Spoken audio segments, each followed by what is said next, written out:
বুধবার রাতে ঢাকার ধানমন্ডির ৩২ নম্বরে বঙ্গবন্ধু শেখ মুজিবুর রহমানের যে বাড়িটা ছিল সেই বাড়িটা ভাঙা হয়েছে। সারা রাত ধরে ভাঙা হয়েছে এবং এই ভাঙার জন্য এক্সকেভেটর আনা হয়েছে। সেটা কোত্থেকে আনা হয়েছে সেটা অন্য বিতর্ক, হয়তো খুঁজে দেখা হবে অথবা হবে না, আমি ঠিক জানি না। মানে মোটামুটি এক ধরনের আপনার প্রস্তুতি নিয়ে, বড় ধরনের প্রস্তুতি নিয়ে একটা বাড়ি, এক রাতের মধ্যে একটা বাড়ি ভেঙে ফেলা, এটা কিন্তু সহজ কথা না। ভেঙে ফেলা হয়েছে, আগুন দেওয়া হয়েছে এবং এই ঘটনা কেন ঘটেছে সেটা নিয়ে এরই মধ্যে বিস্তর আলোচনা হয়েছে। শেখ হাসিনার উস্কানিমূলক ভাষণ দেওয়ার কথা, ভাষণ দেওয়ার যে ঘোষণাটা, এটাকে উস্কানি মনে করা হয়েছে এবং সেই উস্কানির প্রতিবাদ স্বরূপ আমাদের ছাত্র জনতা তারা করেছেন বলে কেউ কেউ বলছেন। কেউ কেউ বলছেন যে ছাত্র জনতা ভেবেছে শেখ হাসিনা ঢুকে পড়তে চায় এবং ছাত্রদের ঐক্য যে বিনষ্ট হয়নি সেটা প্রমাণ করার জন্য তারা এটা করেছে। এগুলো অনেক ধরনের কথা। তো আমি আসলে অপেক্ষা করছিলাম পুরো বৃহস্পতিবার দিন যেটা নিয়ে, সেটা হলো যে এই ঘটনার প্রেক্ষিতে আমাদের পলিটিক্যাল পার্টিগুলো কী রিয়াকশন দেখায় এবং এই ঘটনার কারণে সরকারের পক্ষ থেকে কী রিয়াকশন আসে। সরকারের ব্যাপারটা আমার জন্য বেশি গুরুত্বপূর্ণ ছিল এই কারণে যে সরকার বুধবার দিন, দেখেন বুধবার দিন যে তারা ভাঙচুর করা হবে এবং বুলডোজার মিছিল করে ভাঙচুর করা হবে, এই সংক্রান্ত ঘোষণা কিন্তু আরও কয়েক ঘন্টা আগেই দেওয়া হয়েছিল। বুধবার দিন দুপুরের দিকেই আমি সোশ্যাল মিডিয়ায় এই ধরনের ঘোষণা পেয়েছি এবং শেখ হাসিনার ভাষণের ঘোষণাও পেয়েছি। রাত ৯টার সময় সে ভাষণ দেবেন অনলাইনে। তো এবং ওই সময় ভাঙার কথা, কিন্তু বাস্তবে শেখ হাসিনার বক্তব্যটা সেটা ৯টার সময় যদিও শুরু হয়েছে, কিন্তু ভাঙচুর কিন্তু শুরু হয়ে গেছে আরও আগেই। তো এই কারণেই সরকারের পক্ষ থেকে সেই ভাঙচুরের যে প্রক্রিয়াটা, ভাঙচুরের যে উদ্যোগটা, সেটা প্রতিরোধে কোনো ব্যবস্থা নেওয়া হয়েছে বলে আমার কাছে দৃশ্যমান হয়নি। আর্মি কিছু ছিল, বাট তারা আসলে তেমন কিছুই করেনি, চুপচাপ দাঁড়িয়েছিল। আমি যে কথাটা বারবার বলার চেষ্টা করছি, সরকারের ভূমিকাটা আসলে কী ছিল? সরকার আসলে কোনো ভূমিকাই ছিল না। আমি কালকেও বলেছি, একটা অনুষ্ঠান একটা প্রোগ্রামে বলেছি যে আমার বিবেচনায় পুরো ঘটনাতে শেখ হাসিনার ভাষণ এটা একটা উস্কানি ছিল এবং সরকারের নীরবতা মানে এটা একটা আশকারা ছিল, এটা আমি মনে করেছি। এবং সরকার যে আসলে আশকারা দিয়েছে তার প্রমাণ আমরা পেলাম বৃহস্পতিবার দিন দুপুরের পর। মানে বৃহস্পতিবার দিন দুপুরের পর সরকারের পক্ষ থেকে একটা বিবৃতি দেওয়া হয়েছে। সেই বিবৃতিতে বলা হয়েছে অনেক কথা। সেই বিবৃতিটা যদি আপনারা পড়েন তাহলে দেখবেন, আমি একটু পড়েই তারপরে আমি ব্যাখ্যাটা করি। এবং সেই বিবৃতিতে যদিও এই ঘটনাটাকে তারা অনভিপ্রেত ও অনাকাঙ্ক্ষিত বলে উল্লেখ করেছে, কিন্তু অনভিপ্রেত ও অনাকাঙ্ক্ষিত। অনাকাঙ্ক্ষিত মানে তাহলে কী অনাকাঙ্ক্ষিত? মানে এই ওনারা কি নিন্দা করলেন? নিন্দা কিনা সেটা বোঝা যায়নি। তো ওনারা কি বলেছেন সেটা আমি একটা কথা একটু জায়গায় বলতে চাই। সেটা হলো বলেছেন, ওনারা মূলত বলতে চেয়েছেন যে শেখ হাসিনাই রাতে যে ভাষণটা দিয়েছে, যে ঘটনাটা ঘটেছে, এটা শেখ হাসিনার বক্তব্যকে কেন্দ্র করে, বক্তব্যকে ঘিরেই এই ভাঙচুরটা হয়েছে। শেখ হাসিনা দুটো কাজ করেছেন। একটা হলো যে যারা নাকি জুলাই অগাস্টে যে গণ অভ্যুত্থান, এখানে যারা নাকি আত্মদান করেছেন তাদেরকে উনি অপমান করেছেন এবং এই গণ অভ্যুত্থানকে অবজ্ঞা ও অশ্রদ্ধা করেছেন।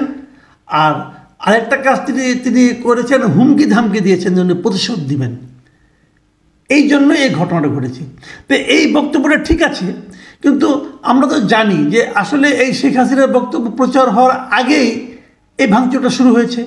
বিবৃতিতে বলা হয়েছে যে মানুষের মনে জুলাই গণহত্যা নিয়ে যে ক্ষত রয়েছে, সেই ক্ষততে শেখ হাসিনা একের পর এক আঘাত করে চলেছেন।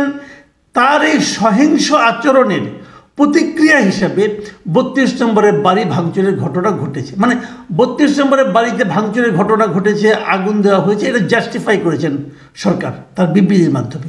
তবে তিনি আবার শেষ দিকে বলেছেন, সরকারের পক্ষ থেকে বলা হয়েছে যে অন্তর্বর্তী সরকার দেশ ও জনগণের জানমালের রক্ষায় সর্বোচ্চ সতর্ক আছে।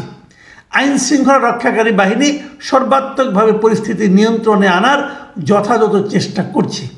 এই দুটো বাক্য আমার কাছে আসলে খুবই অর্থহীন মনে হয়েছে। অর্থহীন এই কারণে, তার সর্বোচ্চ সতর্ক কিভাবে থাকলো? জানমাল রক্ষায় সর্বোচ্চ সতর্ক কিভাবে থাকলো? জানমাল তো মানে মাল তো রক্ষা করতে পারেনি ভাই। এরা যে বাড়ি ভাঙতে গিয়েছে সেই বাড়ি তারা অবাধে বিনা বাধায় ভাঙতে পেরেছে। তা সতর্ক কীভাবে থাকলো এটা আমার কাছে ক্লিয়ার না। আরেকটা হলো যে পরিস্থিতি নিয়ন্ত্রণে রাখার যথাযথ চেষ্টা করেছে। কি চেষ্টাটা করেছে? মিনিমাম বাধাও তো দেয়নি, একটা লাঠিচার্জও তো করেনি। কি করেছে? গুলি টুলি করার দরকার নাই, আটকাবে তো, চেষ্টা করবে তো। কী করেছে? 32 নম্বর এখানে একজন নারীকে লাঞ্ছিত করা হয়েছে, কিন্তু সেই নারী হয়তো কি বলেছিল আমি জানি না, দেখলাম হয়তো বড় জোর সে মানে বঙ্গবন্ধুর পক্ষে কথা বলেছে, অথবা এই কাজটাকে তারা পছন্দ করে বলেছে, তাকে লাঞ্ছিত করা হয়েছে। তাকে নারীকে এই স্বাধীন দেশে, আর আইন শৃঙ্খলার বাহিনী নাকি চেষ্টা করেছে। কি চেষ্টা করলো বুঝলাম না। এই যখন কথাটা তারা বলল সরকার, এটাকে আমার কাছে খুবই এলোমেলো মনে হয়েছে, এবং আমার কাছে মনে হয়েছে এই বিবৃতি সারা দুনিয়ার কাছে গ্রহণযোগ্য হবে না। এবং আমার ধারণা সরকার নিজেও বুঝতে পেরেছে যে এই বিবৃতি গ্রহণযোগ্য হবে না। বিবৃতির একেবারে শেষ দিকে দুটো লাইন কথা আমি আপনাদের পড়ে শোনাই। দুটো মানে একদম মানে কেমন যেন লাগে আমার কাছে, আমি বলি। ওনারা বলেছেন যে জুলাই হত্যাকাণ্ডে যারা জড়িত ছিলেন তাদের বিচার কাজ পুরোদমে এগিয়ে চলেছে। এই বিচার নিশ্চিত করে গণহত্যাকারীদের উপযুক্ত শাস্তি দিতে অন্তর্বর্তী সরকার প্রতিশ্রুতিবদ্ধ। বোঝা গেল যারা ভাঙচুর করেছে তাদেরকে সান্ত্বনা দেওয়ার জন্য এই কথাটা বলা হলো। তারপরে বলা হয়েছে উস্কানিমূলক কর্মকাণ্ডে যারা জড়িত তাদের বিরুদ্ধে কি কি আইনগত পদক্ষেপ নেওয়া যায় তা সরকার খতিয়ে দেখবে। মানে উস্কানিমূলক কর্মকাণ্ড কোনটা?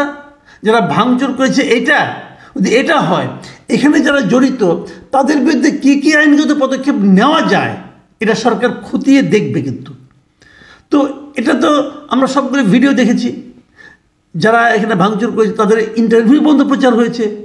তাদের ব্যাপারে সরকার কী ব্যবস্থা নেবে? কোনো ব্যবস্থা নেওয়ার নেই তো। তাহলে এই কথাগুলি বলা হয় কেন? অর্থহীন কথাবার্তা। এইটুক কথা বলে আবার আজকে রাতে, গভীর রাতে, আমার হিসাবে রাত 1টার পরে, মানে আপনার বৃহস্পতিবার দিবাগত রাত 1টার পরে এই প্রধান উপদেষ্টার কার্যালয় থেকে আরেকটা বিবৃতি এসেছে, এবং সেটা প্রধান উপদেষ্টা ভেরিফাইড ফেসবুক পেজে এই বিবৃতিটা দেওয়া হয়েছে।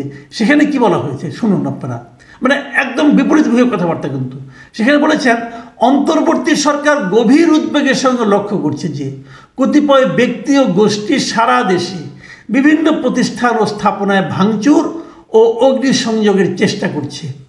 সরকার এ ধরনের কর্মকাণ্ড শক্তভাবে প্রতিহত করবে। করবে কি? কাজ তো হয়ে গেছে। আর কতিপয় ব্যক্তি এবং গোষ্ঠী, তার মানে কি যারা ভাঙচুর করছে তাদেরকে আপনারা চেনেন না? তারা কতিপয় আরে ভাই, ঢাকা ইউনিভার্সিটির এই নাগরিক কমিটির একজন সদস্য, সে তো তার ছবি দিয়ে আহ্বান জানিয়েছে। তো তার ব্যাপারে আপনি কী ব্যবস্থা নিতে পারবেন? কিচ্ছু তো পারবেন না। প্রথম যে আহ্বানটা যার কাছ থেকে এসেছে সে তো গোপন কেউ না, কোনো গোপন দল না, তো তারা তো প্রকাশ্যই করেছে, এবং আপনাদের আশকারা পেয়ে করেছে। হঠাৎ করে রাত্রে 1টার সময় আপনি এত কঠোর হয়ে গেলেন কেন ভাই? আবার তারপরে বলতেছে যে অন্তর্বর্তী সরকার নাগরিকদের জানমালের নিরাপত্তা রক্ষায় প্রস্তুত কি? সারা দেশে কতগুলো বাড়িতে আগুন দেওয়া হয়েছে, আপনারা প্রস্তুত এখনো? তারপরে বলতেছেন যে কোনো ধরনের উস্কানিমূলক কর্মকাণ্ডের মাধ্যমে দেশকে অস্থিতিশীল করার চেষ্টা করা হলে দায়ী ব্যক্তি ও গোষ্ঠীর বিরুদ্ধে আইন শৃঙ্খলা বাহিনী তাৎক্ষণিকভাবে কঠোর ব্যবস্থা নেবে এবং দোষীদের বিচারের মুখোমুখি দাঁড় করাবে। মানে ফিউচার টেন্স, করাবে। যেগুলো হয়ে গেছে সেগুলো বোধহয় শেষ নাকি সেগুলোও করাবেন? এই বিবৃতিগুলো আসলে কাকে দেখানোর জন্য আপনারা করেছেন? আমার কাছে এখন ওগুলি ক্লিয়ার না। আমার কথা হলো, যদি ভাঙায় আপনার সম্মতি থাকতে পারে, কিন্তু এটা নিয়ে আমার কোনো বক্তব্য নেই, থাকতেই পারে। কারণ আপনি যদি মনে করেন এই লোকগুলো খারাপ, তাদের ভাঙতে পারেন। আপনি যদি মনে করেন এই লোকগুলো অবৈধ অবস্থায় অবৈধভাবে টাকা উপার্জন করে এগুলো বানিয়েছে, আপনারা এর বিরুদ্ধে ব্যবস্থা নিতে পারেন, ভেঙে গুড়িয়ে দিতে পারেন, কোনো সমস্যা নাই কিন্তু। বাট আমার কথা হলো কি, সরকারের অবস্থানটা আসলে কি, এটা আমাদের বোঝা দরকার। সরকার যদি বলে এই ভাঙা ঠিক আছে, যেটা নাকি প্রথম বিবৃতিতে বোঝা গিয়েছিল, তাহলে এক কথা। আবার পরে যেটা বলছে কঠোর ব্যবস্থা নেবে, শক্তভাবে প্রতিহত করা হবে, এটা যদি সত্য হয়, তাহলে প্রথমটার অত ব্যাখ্যা করার দরকারটা কি? তাহলে তাদের এই ভাঙচুরকে জাস্টিফাই করার দরকারটা কি ছিল? আমার কাছে মনে হয়েছে যে সরকার কনফিউজ, তারা কি করবে কি করবে না। কারণ সরকারের এই যে কনফিউশন, এই যে দ্বিধা, এই দ্বিধা সরকারের দুর্বলতাকে প্রকাশ করে। আমার স্পষ্ট কথা যে আমরা একটা শক্তিশালী সরকার দেখতে চাই, আমরা একটা আইন দ্বারা পরিচালিত হচ্ছে এমন একটা সরকার দেখতে চাই, আমরা এমন একটা সরকার দেখতে চাই তারা যা বলে তারা করে। আপনারা যদি যা বলেন তা যদি না করেন, তাহলে মানুষের কাছে কিন্তু হাস্যকর হয়ে যান। এবং খেলে মানুষ মানে কি, দেশের মানুষ না, বিদেশের কাছেও হাস্যকর হয়ে যান। এবং আমার ধারণা এরই মধ্যে সেটা শুরু হয়েছে। আমি এই ঘটনা ঘটার পর বৃহস্পতিবার সারাদিন সারা দুনিয়ার অনেকগুলো মিডিয়াকে আমি দেখার চেষ্টা করেছি। আমি পৃথিবীর কোনো মিডিয়া একটা পাইনি যারা এই ঘটনাকে, এই ভাঙচুরের ঘটনাকে, অগ্নিসংযোগের ঘটনাকে প্রশংসা করেছে মিনিমাম। আপনারা এখানে বিদেশিরা তারপর কিভাবে দেখবে ঘটনাকে? এই সরকারকে কি দুর্বল সরকার ভাববে না কি ভাববে? এই বিষয়গুলো আমি মনে করি সরকারকে খেয়াল রাখতে হবে, মাথায় রাখতে হবে। আমি কিন্তু ব্যক্তিগতভাবে মনে করি যে আওয়ামী লীগের প্রত্যেকটা লোকে যারা অপরাধ করেছে শাস্তি হওয়া উচিত। আপনারা শাস্তি দেন, তাদের প্রত্যেকটা বাড়ি সিল করে দেন, আপনারা সেই বাড়িগুলো আপনারা বাজেয়াপ্ত করে দেন, কোনো সমস্যা নাই। কিন্তু যদি ভাঙচুর করতে চান তাও করেন, কিন্তু সিদ্ধান্ত নিয়ে করেন, অন্যকে দিয়ে আশকারা দিয়ে করায়েন না। এতে সমস্যা যেটা হয়, যারা আশকারা পেয়ে করে তারা তো সরকারি লোক না, তারা যখন এগুলো করতে থাকবে, আগুন দিলে হাততালি পাওয়া যায়, এই ধারণা যখন তাদের মনে আসবে, তখন সবসময় কিন্তু তারা স্বৈরাচারের দোসর অথবা স্বৈরাচারের লোকজনকেই করবে, তাও কিন্তু না, এর বাইরেও কিন্তু এটা ছড়িয়ে পড়তে পারে, তখন আগুন নেভানোর সমস্যা হয়ে দাঁড়াবে। প্রিয় দর্শক, এখন এ পর্যন্তই। আল্লাহ হাফেজ।